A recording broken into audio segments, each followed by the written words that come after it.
what are my top tips on buying a guitar or a bass guitar.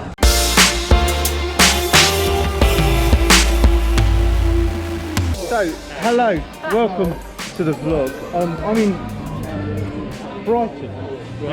Brighton with Dave and his family, and we're heading to Guitar Amp and Keyboard Centre, and there's a reason for this, and the reason is Dave is a great dad who can teach many things to many people, but he cannot teach them how to buy a guitar or a bass guitar. He has very, very little desire or inclination and no life experience in that area. I, on the other hand, have probably more experience than is necessary in the purchasing of guitars. And so we're off particularly with Sammy today to show him how to buy a guitar or a bass guitar. So before we get to the shop, let me just give you the sort of the heads up. What are my top tips on buying a guitar or a bass guitar? One, you've got to walk in the shop, you've got to look at it and go, I like that, that looks cool. Then you've got to know how to check the instrument over. Is it actually an instrument worth buying? Is it all in a good state of repair? Even if it's new, it might not be set up well, it might have some flaws in it and stuff. And then the third thing is you've then got to go, is this actually for me? Because not every instrument is going to feel super comfortable when you pick it up and play it, and you've got to be honest about that.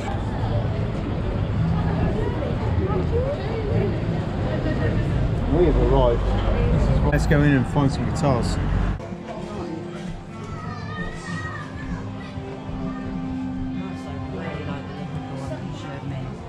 Sammy just asked, do I have a favourite colour for a guitar? I'd buy this at the moment. Pelham blue. One day I'm going to have a Pelham blue guitar.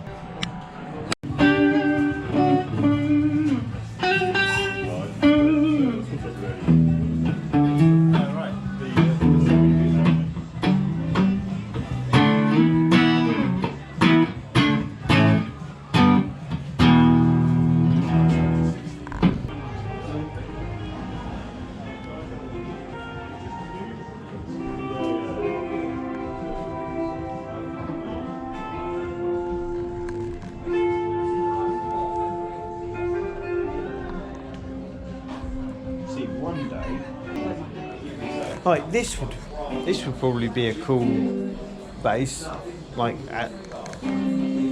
Ibanez make good stuff. With the Fender type stuff, you've got a choice between a P bass, which has a pickup like that, or a jazz bass, which has two pickups like that.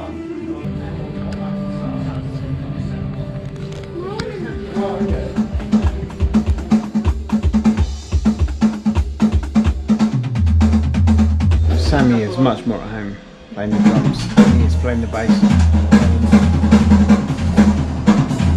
That means I failed as an uncle to encourage him to play a bass in a music shop. It was kind of part of the plan for today. It can be really intimidating to pick up an instrument and play here. Obviously, he's not intimidated with the drums, a little bit more so with the bass.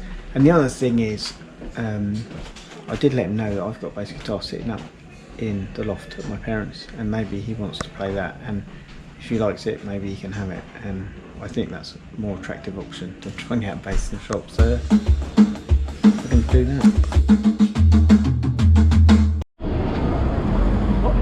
So I think Rowan's going to be happy when she hears that I've been in here, I looked around, there's nothing that I have to buy.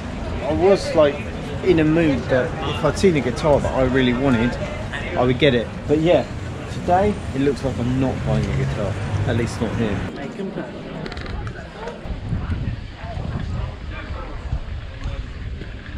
So, I have myself a second-hand bargain. This is nothing fancy, it's just a boost pedal.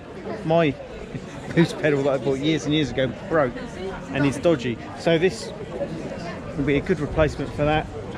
Just does what it says on the tin, you just turn it up, so if you want solos and you want them to be louder, this makes them louder.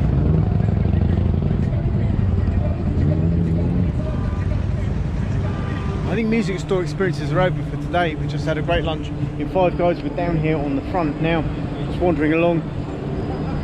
We need to go to the Lego store. We're going to dig my bass out, see if it still works, and yeah, I guess maybe we should put some of that in the vlog. Quick Sunday morning update, and that is I got the chance to play guitar in church, which was not something I was expecting, but it did provide a really good opportunity for Sammy to see me actually playing the guitar live, which I think He probably never has, certainly not in that context, so that was nice.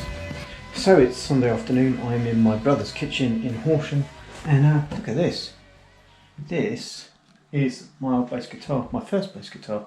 It's a Vigio Passion. It's been in the loft at my parents' for way too long, and so yes, was in need of a bit of TLC, which we're coming to the end of. I think we've done all the cleaning. Now we need to start putting stuff back on it and put the strings back on and see if it works. Oh, now that's not good. That right there is going to be a problem.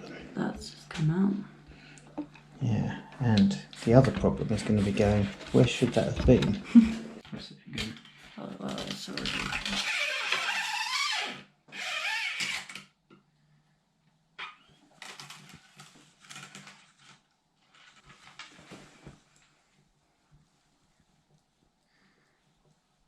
You done your solder?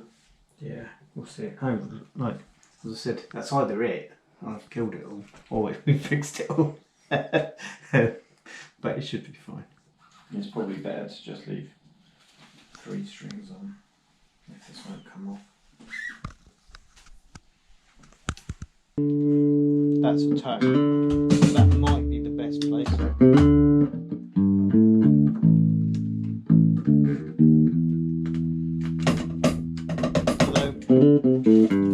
That's not a bad sound.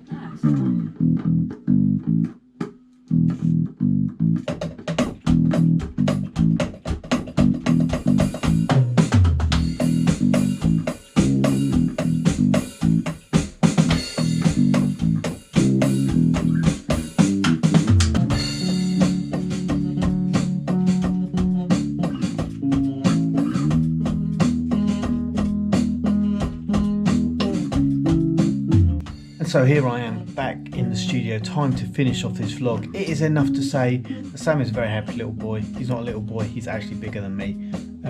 He's a very happy young man who's taller than me, who has a new bass guitar to play. And so I hope it serves him well as it served me when I played it all those years ago. So I think the takeaway from today is when you get the option to choose an instrument, it's good to know what you need to take into account when you are choosing it. If you don't get the option, play what you're given and make the best of it. That's it for this week's vlog. Do give us a big thumbs up for choosing guitars. Do leave a comment or question if you want to know more, and do remember that together we do adventure. We'll see you next time.